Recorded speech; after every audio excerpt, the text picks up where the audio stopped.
SDM कविता मिश्रा अपनी साधारण सलवार कुर्ता में स्कूटी पर सवार होकर तेजी से अपनी बहन की शादी में जा रही थी। ना कोई सरकारी गाड़ी, ना कोई सुरक्षा, बस एक आम लड़की की तरह स्कूटी चलाते हुए। जैसे ही वह हाईवे पर पहुंची, सामने पुलिस की बैरिकेडिंग दिखी। 3-4 पुलिसकर्मी सड़क पर खड़े थे और बीच में वर्दी में दारोगा रमाशंकर यादव मौजूद था। कविता को आते देख उसने हाथ के इशारे से रुकने को कहा। वो लड़की स्कूटी साइड में लगा। दारोगा की आवाज में रोक था। कहां जा रही हो? उसने सवाल किया। मेरी बहन की शादी है। वहीं जा रही हो? कविता ने शांत लहजे में जवाब दिया। दारोगा ने उसे सिर से पांव तक घूरा, फिर मुस्कुराते हुए बोला, अच्छा तो शादी में जा रही हो, लेकिन हेलमेट नहीं पहना और स्कूटी भी बहुत तेज चला रही थी। चलो चालान भरना पड़ेगा, उसने चालान बुक निकालते हुए कहा। कविता समझ गई कि यह सिर्फ एक बहाना था। वह बोली, सर मैंने कोई नियम नहीं तोड़ा है। अरे मैडम, हमें कानून मत सिखाओ, दारोगा ने रूखे अंदाज में कहा। फिर उसने साइड में खड़े सिपाही की तरफ देखा और कविता की ओर झुकते हुए फुसफुसाया, ऐसे नहीं मानेगी, इसे तरीका सिखाना पड़ेगा। अचानक दारोगा ने जोरदार थप्पड़ कविता के गाल पर जड़ दिया। बहुत सवाल पूछती है, जब पुलिस कुछ कहे तो चुपचाप मान लेना चाहिए। दारोगा की यह बात सुनकर कविता का सिर एक पल के लिए झटका खा गया, लेकिन उसने खुद को संभाल लिया। उसकी आंखों में गुस्से की चिंगारी थी। दारोगा ठहाका मारकर हंसा और अपने साथियों से बोला, अभी भी अकड़ बाकी है, लगता है इसे अच्छे से सिखाना पड़ेगा। एक सिपाही आगे बढ़ा और बोला, मालिक थाने ले चले, वहां आराम से मामला देख लेंगे। दारोगा ने सिर हिलाया। हाँ, इसे थाने ले चलते हैं, तब समझ आएगा कि पुलिस से कैसे बात की जाती है। एक सिपाही ने कविता का हाथ पकड़कर खींचा। चल जीप में बैठ। कविता ने अपना हाथ झटका और गुस्से से बोली, हिम्मत मत करना। दारोगा का पारा चढ़ गया। उसने अपने एक आदमी से कहा, इसका घमंड तोड़ो। एक सिपाही आगे बढ़ा, कविता के बाल खींचे और जबरदस्ती घसीटने की कोशिश की। दर्द से कविता करा उठी, लेकिन उसने अब भी अपनी पहचान छुपाए रखी। वह देखना चाहती थी कि यह लोग कितनी गिरी हुई हरकत कर सकते हैं। तभी एक पुलिस वाले ने गुस्से में उसकी स्कूटी को लात मार दी। बड़ी आए शरीफ बनने, अब तेरा खेल खत्म। कविता अब पूरी तरह समझ चुकी थी कि यह लोग कितने नीचे गिर सकते हैं। दारोगा की आंखों में गुस्सा था। उसने जोर से चिल्लाकर कहा, बहुत देखे हैं तेरे जैसे अकड़ू लोग पुलिस से भिड़ेंगे, अभी औकात दिखाता हूं। कल रही ले, चलो इसे थाने, वहीं समझाएंगे। एसडीएम कविता मिश्रा अब भी चुप थी। उसने अब तक अपनी पहचान बताने का कोई इरादा नहीं किया। वह देखना चाहती थी कि प्रशासन कितना नीचे गिर चुका है और यह लोग अत्याचार की कितनी हदें पार कर सकते हैं। दारोगा रमाशंकर यादव अब झुंझला चुका था। उसके सामने एक लड़की खड़ी थी जिसे थप्पड़ मारे गए, जिसके बाल खींचे गए, जिसे जबरदस्ती घसीटा गया, लेकिन वह अब भी चुप थी। उसकी यह खामोशी दारोगा को और भड़काने लगी। उसने सिपाहियों को घूरते हुए कहा, ले चलो थाने, वहीं देखेंगे इसका क्या करना है। 2 सिपाही कविता के दोनों हाथ पकड़कर घसीटने लगे। छोड़ो मुझे। कविता पहली बार जोर से चिल्लाई। दारोगा हंस पड़ा। अब जुबान खुली, चल थाने में देखेंगे कितना बोलती है। थाने में घुसते ही दारोगा जोर से चिल्लाया, ओए चाय, पानी लाओ, एक स्पेशल केस आया है। कविता अब भी शांत थी। वह देख रही थी कि आम जनता के साथ पुलिस कैसा व्यवहार करती है।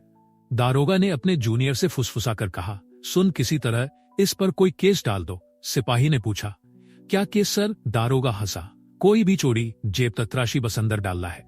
कविता सब सुन रही थी, लेकिन उसने अब भी कोई प्रतिक्रिया नहीं दी। दारोगा टेबल पर बैठ गया और कलम घुमाते हुए बोला, नाम बता, घर का पता बता। कविता चुप रही। दारोगा ने फिर से पूछा, नाम क्या है? लेकिन कविता अब भी चुप रही। दारोगा ने गुस्से में मेज पर जोर से हाथ मारा। सुनाई नहीं देता तुझे? नाम बता अपना। रेखा त्रिपाठी। कविता ने झूठा नाम बताया। दारोगा हंसा, बहुत समझदार है तू, लेकिन ज्यादा चालाकी मत कर वरना बड़ी गलती होगी। कविता को जबरदस्ती लॉकअप में डाल दिया गया। एक गंदा बदबूदार कमरा जहां पहले से 2 महिलाएं बैठी थी। क्या किया तूने? एक औरत ने पूछा। कुछ नहीं, कविता ने हल्की मुस्कान दी। अब वह देख रही थी कि प्रशासन कितना गंदा हो चुका है। अगर एक एसडीएम तक को बिना सबूत इस तरह अंदर किया जा सकता है, तो आम जनता का क्या हाल होता होगा। कविता अब लॉकअप के अंदर थी। वह बस देख रही थी, सुन रही थी और प्रशासन की गिरी हुई हालत को समझ रही थी। वह हर हरकत पर गौर कर रही थी। उधर दारोगा ने एक फर्जी रिपोर्ट तैयार करवाई। इस पर चोरी और ब्लैकमेलिंग का केस डाल दो, उसने फाइल को ठोकते हुए कहा। सिपाही झिझक गया, लेकिन सर बिना सबूत के। दारोगा हंस पड़ा। सबूत इस थाने में सबूत बनाए जाते हैं। थोड़ी देर बाद एक सिपाही आगे बढ़ा और जोर से कविता के कंधे पर धक्का मारा। कविता दीवार से टकराई, लेकिन उसके चेहरे पर डर का नामो निशान तक नहीं था। दारोगा ने हाथ उठाया और थप्पड़ मारने ही वाला था कि रुक जाओ। दरवाजे पर एक पुलिस अधिकारी खड़ा था। दारोगा ने पलट कर देखा, नीरज तिवारी थाने में उसकी छवि एक ईमानदार अफसर की थी।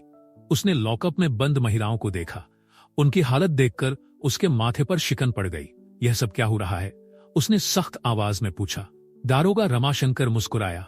कुछ नहीं सर, एक सरक छाप लड़की ज्यादा होशियारी दिखा रही थी, बस जरा सबक सिखा रहे हैं। नीरज तिवारी की नजर कविता पर पड़ी। उन्होंने गौर से उसे देखा। उसके हाव भाव किसी साधारण महिला जैसे नहीं थे। इसका जुर्म क्या है? नीरज तिवारी ने सख्त लहजे में रमाशंकर से पूछा। रमाशंकर हड़बड़ा गया। सर, इसने चेकिंग के दौरान बदतमीजी की थी। नीरज तिवारी को कुछ गड़बड़ लगी। उसने कविता की तरफ देखा। तुम्हारा नाम क्या है? कविता अब भी शांत रही। दारोगा रमाशंकर हंसते हुए बोला, सर, यह तो अपना नाम तक नहीं बता रही। अब नीरज तिवारी पूरी तरह सतर्क हो गया था। ठीक है, इसे दूसरी कोठरी में डालो, उसने सिपाही को आदेश दिया। रमाशंकर हैरान रह गया। सर, लेकिन मैं खुद देखूंगा कि यह कौन है, नीरज तिवारी ने सख्ती से कहा। नीरज के आदेश पर कविता को दूसरी कोठरी में डाल दिया गया। सिपाही हड़बड़ाते हुए अंदर आया और धीरे से बोला, सर, वो क्या हुआ? कौन है? रमाशंकर झुंझुला उठा। सिपाही ने कांपते हुए कहा, सर, डीएम साहब। रमाशंकर का चेहरा सफेद पड़ गया। नीरज तिवारी भी चौकन्ना हो गया। अब मामला बहुत बड़ा हो चुका था। डीएम साहब ने थाने में कदम रखा। उनकी आंखों में गुस्सा था। उन्होंने सीधे रमाशंकर की ओर देखा और कड़क आवाज में पूछा, दारोगा रमाशंकर, यह सब क्या चल रहा है यहाँ? रमाशंकर घबरा गया। सर, कुछ नहीं, बस एक मामूली केस था। डीएम साहब ने टेबल पर पड़ी कविता की फाइल उठाई और ध्यान से पढ़ी। उनका माथा सिकुड़ गया। फिर उन्होंने कविता की ओर देखा। इस महिला पर 420 और ठगी का केस। डीएम साहब की आवाज गूंज उठी। उन्होंने रमाशंकर की ओर घूर कर देखा। क्या सबूत है? रमाशंकर अब पूरी तरह फंस चुका था। डीएम साहब ने कविता की ओर देखा और सीधा सवाल किया, आपका नाम? कविता ने हल्की मुस्कान दी, फिर पहली बार अपना असली नाम बताया। कविता शुक्ला, एसडीएम। पूरा थाना हक्का बक्का रह गया। रमाशंकर के हाथ पैर कांपने लगे। सारे पुलिस वाले चौंक कर खड़े हो गए। रमाशंकर के पैरों तले जमीन खिसक गई, जिसे वह ठग समझकर फर्जी केस में फंसा रहा था। वह खुद एसडीएम निकली। थाने के सारे पुलिसकर्मी सन्न रह गए। डीएम साहब ने रमाशंकर को घूरते हुए कहा, दारोगा रमाशंकर, तुम्हारी हिम्मत कैसे हुई एसडीएम मैडम पर झूठा केस डालने की हिमाकत करने वाला? रमाशंकर कुछ बोलने ही वाला था कि सर, मैंने पहले ही कहा था कि कुछ गड़बड़ है। नीरज तिवारी की तेज आवाज गूंजी। अब रमाशंकर पूरी तरह अकेला पड़ चुका था। कविता ने अपना असली रुख दिखाया। उन्होंने शांत लेकिन सख्त आवाज में कहा, दारोगा रमाशंकर, तुम सस्पेंड हो। तुम्हारे खिलाफ विभागीय जांच होगी और तुम पर केस दर्ज किया जाएगा। रमाशंकर के होश उड़ गए। सारे पुलिसकर्मी अब उससे दूरी बनाने लगे। नीरज तिवारी ने तुरंत हवलदार को आदेश दिया, रमाशंकर को हिरासत में लो। जैसे ही हवलदार रमाशंकर को पकड़ने आगे बढ़ा, अचानक रमाशंकर ने जेब से एक कागज निकाला। उसने मुस्कुराते हुए कहा, लेकिन यह देखिए। उसने वह कागज हवा में लहराया। डीएम साहब और एसडीएम कविता ने उसे ध्यान से देखा। रमाशंकर ठहाका लगाते हुए बोला, यह रहा मेरा ट्रांसफर ऑर्डर। 3 दिन पहले ही मेरा ट्रांसफर हो चुका है, तो अब आप मुझे सस्पेंड नहीं कर सकती। थाने में फिर से सन्नाटा छा गया। कविता ने कागज अपने हाथ में लिया और गौर से पढ़ा।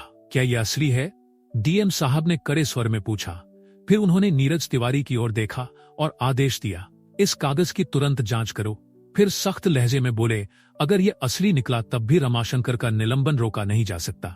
रमाशंकर की हंसी अचानक गायब हो गई, क्योंकि अगर कोई भी सरकारी कर्मचारी ट्रांसफर के बाद भी गलत गतिविधियों में शामिल होता है तो उस पर कार्रवाई की जा सकती है। अब रमाशंकर की हालत बिगड़ने लगी। नीरज तिवारी तुरंत ऑनलाइन सिस्टम में रमाशंकर का रिकॉर्ड चेक करने लगे। कुछ ही सेकंड में उन्होंने सिर उठाया और कहा, सर, यह कागज असली है। लेकिन रमाशंकर ने अभी कार्यभार नहीं सौंपा था। मतलब? डीएम साहब ने सख्त लहजे में पूछा। मतलब यह कि रमाशंकर अब भी इस थाने का प्रभारी था और उसी दौरान उसने यह सब किया। अब कोई भी रमाशंकर को बचा नहीं सकता था। एसडीएम कविता ने सीधी नजर रमाशंकर पर डाली और सख्त लहजे में कहा, अब तुम्हारी असली जगह तुम्हारी अपनी जेल में होगी। गिरफ्तार करो इसे। डीएम साहब ने तुरंत आदेश दिया। जैसे ही रमाशंकर की गिरफ्तारी की घोषणा हुई, पूरा थाना हिल गया। रमाशंकर को पहली बार एहसास हुआ कि अब वह बच नहीं सकता। लेकिन अचानक उसने कहा, ठहरिए एसएसडीएम मैडम, मैं अकेला नहीं हूं। रमाशंकर ठहाका मारकर हंसा और बोला, मैडम क्या आपको लगता है कि इस थाने में सिर्फ मैं भ्रष्ट हूं? उसने धीरे से इशारा किया और कहा, यह सब मेरे साथ है। पूरी कड़ियां ऊपर तक जुड़ी हैं। थाने के कुछ पुलिस वाले घबराने लगे। नीरज तिवारी भी चौकन्ने हो गए। एसएसडीएम कविता ने डीएम साहब की ओर देखा और दृढ़ स्वर में कहा, इस पूरे थाने की जांच होगी। अब कोई भी सुरक्षित नहीं है। डीएम साहब ने तुरंत आदेश दिया, एंटी करप्शन टीम को बुलाया जाए। थाने में हड़कंप मच गया। जैसे ही टीम ने जांच शुरू की, कुछ पुलिस वालों के चेहरे पीले पड़ने लगे। तभी एक हवलदार आगे बढ़ा, हाथ जोड़कर एसडीएम मैडम से विनती करने लगा, मैडम मुझे माफ कर दीजिए, मैं सिर्फ आदेशों का पालन कर रहा था। तभी अचानक एक पुलिस वाले ने फाइल निकाली और गंभीर स्वर में कहा, मैडम हमारे बड़े साहब भी इसमें शामिल है। कौन बड़े साहब? डीएम साहब ने गुस्से में पूछा।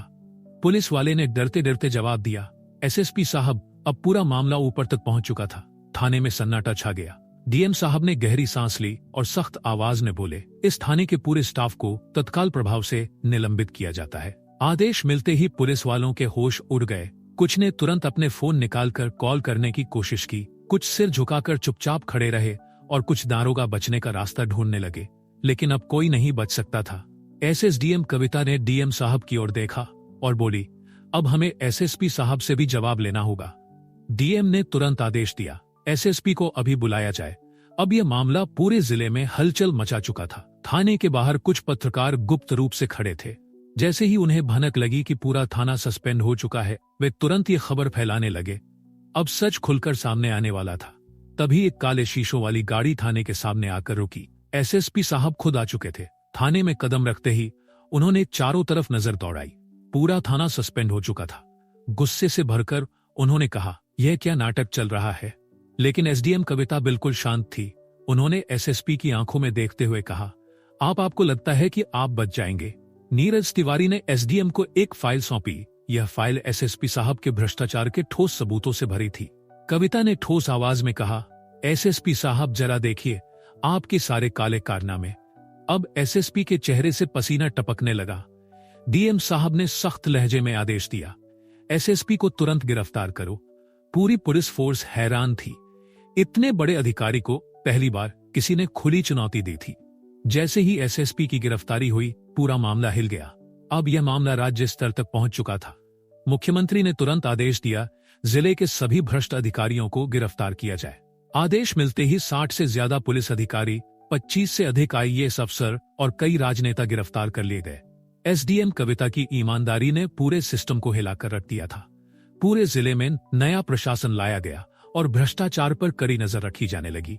अब एसडीएम कविता का मिशन पूरा हो चुका था। उन्होंने साबित कर दिया कि ईमानदारी से पूरा सिस्टम बदला जा सकता है। धन्यवाद।